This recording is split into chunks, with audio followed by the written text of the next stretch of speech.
Picture this. Your spouse or your very best friend is standing directly behind you, and you're asked to fall backward as they promise to catch you before you hit the ground. Would you? Do you trust that person enough to keep you safe? That's the kind of trust emotional safety is built on. The quiet knowing that you won't be let down when it matters most. It's knowing that someone has your back literally and figuratively. Think about this for a second. Who would you trust to catch you?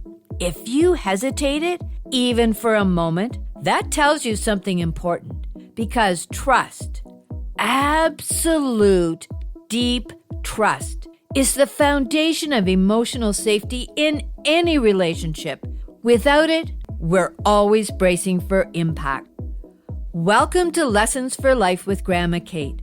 If you want to stop yelling, end the daily power struggles, or manage your frustration better but don't know how, you're in the right place.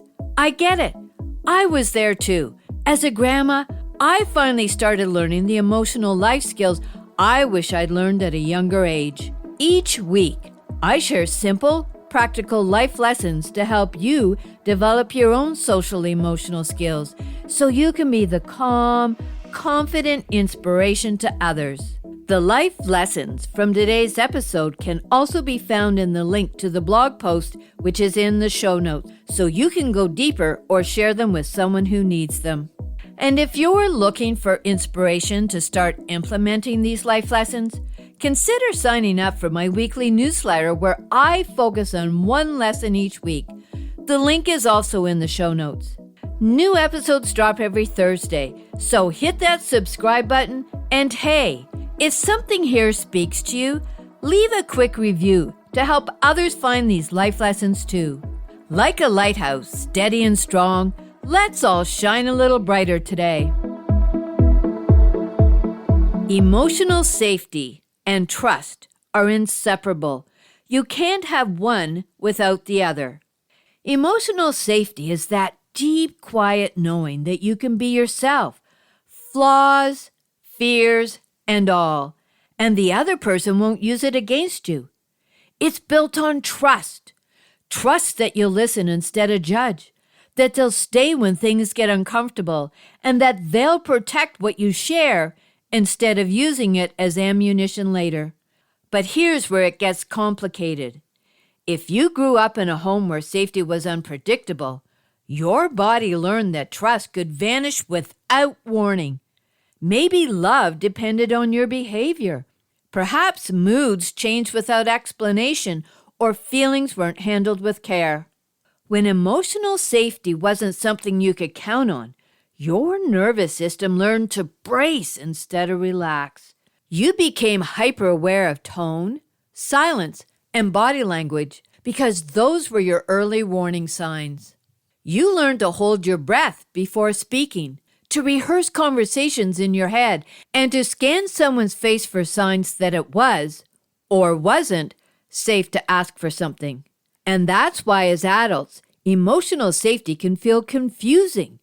You might find yourself drawn to people who keep you guessing, who make you work for closeness, because that's what feels familiar, even though it isn't safe.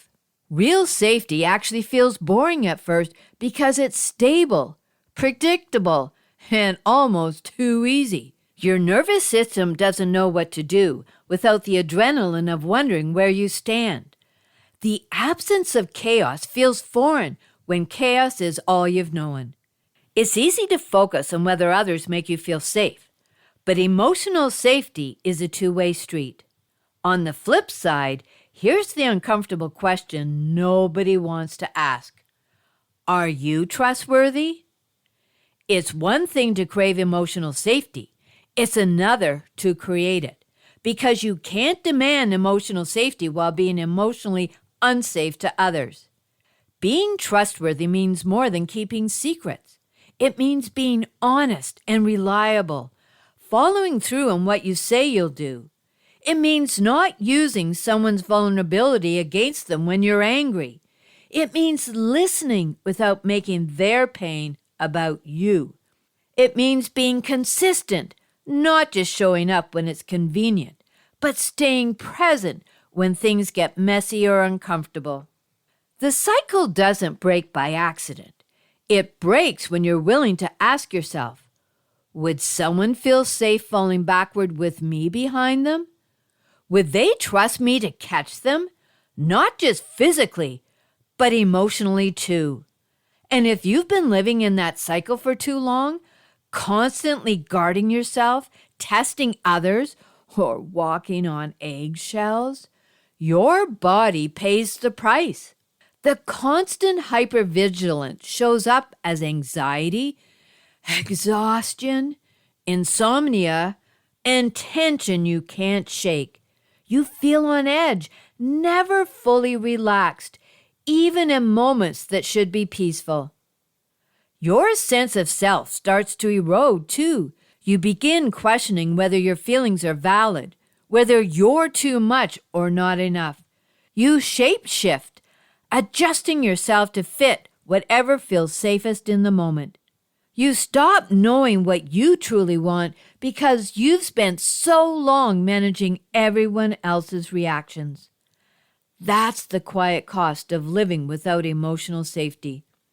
But the beautiful part, once you recognize it, you can start rebuilding safety from the inside out by trusting your body, trusting your boundaries, and learning to be the safe place you've always needed. I grew up in a family where trust was betrayed constantly. If I shared my feelings or opened up about something personal, my mom would turn around and tell others, sometimes right in front of me. I can still remember that sting of embarrassment, the heat in my face, the quiet voice inside that said, I'll never do that again. And so I learned early on that being vulnerable wasn't safe. Over the years, that pattern followed me into other close relationships. People who said they cared but used my vulnerabilities against me. Broken promises, shared confidences, and passive-aggressive behavior, which I talked about last week, became a regular part of my emotional landscape. I've heard about the marble jar, the idea that trust is built one small marble at a time through simple, consistent acts of honesty and care. For example, when someone remembers something you said weeks ago and follows up to ask how things are going, that's a marble in their jar. When you confide in them and they protect your confidence, another marble goes in. But for me, it often felt like the opposite. Instead of marbles, I was collecting nails. Each time a promise was broken, each time my feelings were brushed aside, each time a sarcastic jab took the place of kindness, another nail in the coffin. The relationship didn't collapse overnight. It slowly suffocated under the weight of broken trust. When you don't feel emotionally safe, it teaches you to guard your heart, to edit your truth, to stay small so you won't get hurt again. However, the cost of that self-protection is a loss of connection because you can't build closeness where trust keeps dying, one nail at a time. Emotional safety is possible, and it begins with recognizing what it actually looks like. Then you can stop settling for anything less, even if it's only trusting yourself. Emotional safety isn't something you can fake. You feel it in your body before you can even name it. It's that steady calm, that inner sigh of relief when you realize, I can be myself here. Let's walk through 7 signs of emotional safety in a relationship, whether romantic, family, friendship, or work. Number 1, you feel seen, heard, and understood. When someone listens with empathy, really listens, it's more than just hearing your words. They make you feel understood. They don't rush to fix or defend. They just sit with you in the feeling. You don't have to explain yourself 3 different ways to be believed. You feel safe enough to be your authentic self without fear of judgment or dismissal. Number 2, your imperfections and mistakes are accepted. We all get it wrong sometimes, but in an emotionally safe relationships, mistakes don't cost you connection. Instead of punishment or withdrawal, there's room for repair, for learning, apologizing, and moving forward together. You don't have to hide the messy parts of yourself just to be loved. And number 3, boundaries are respected. Emotional safety means you can say no without feeling bad and take time for yourself without anyone getting upset. The other person honors your need for privacy, rest, or solitude because they value your well-being, not just your availability. They understand that healthy boundaries protect the relationship, not weaken it. Number 4, their behavior is consistent and reliable. You don't have to guess who will be showing up that day. Their words and actions match. They keep promises, follow through, and communicate honestly. That predictability builds trust, and trust allows your nervous system to finally relax. You stop waiting for the next emotional curveball. Number 5, they are non-judgmental. You can bring your raw thoughts, your doubts, even your shame, and still be met with kindness. Instead of criticism, they offer curiosity. Instead of labeling you, they ask questions that help you grow. You feel safe being vulnerable because you're not afraid of being belittled for it.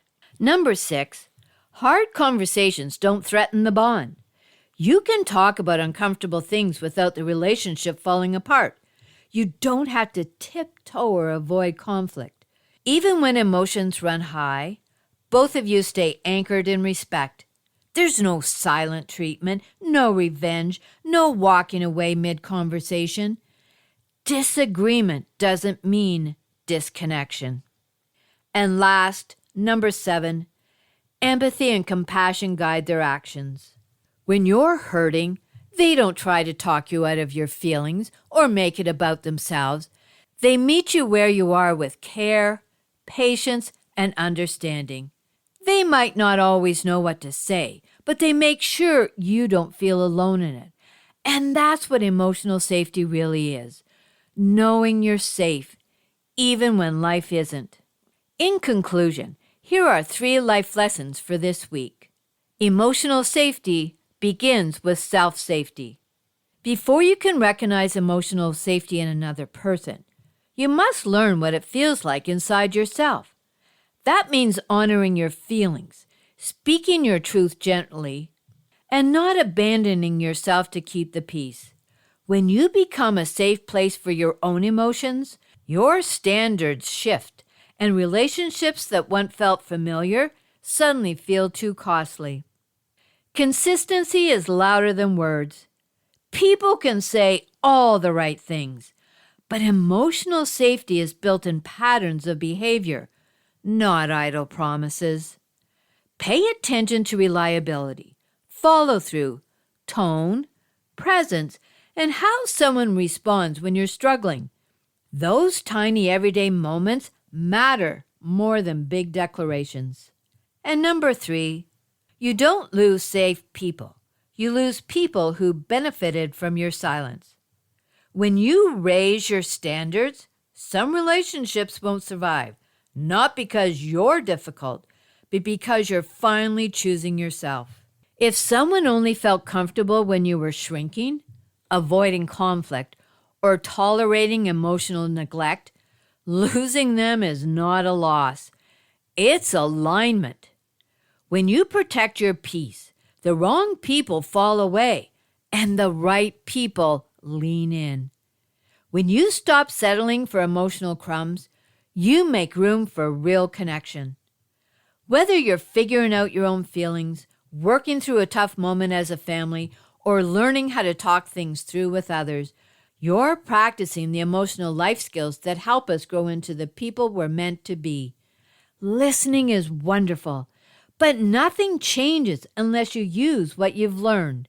So pick one life lesson from today and try it out this week. That's where the magic happens. If you're looking for inspiration to start implementing these life lessons, consider signing up for my weekly newsletter where I focus on one lesson each week. The link is in the show notes. And if you want to keep building your social skills, hit follow for more from Lessons for Life with Grandma Kate. If no one has told you lately, everything will be okay. Tomorrow is a new day, and with it comes new hope. As I conclude this episode, I must state that this podcast is designed solely for educational and entertainment purposes. While I bring my experience as a parent and grandparent, it's essential that you know I am not a licensed therapist. This podcast is not a substitute for professional advice from a physician, professional coach, psychotherapist, or other qualified professional. Got it? Awesome. Until next time, what is one thing you are grateful for?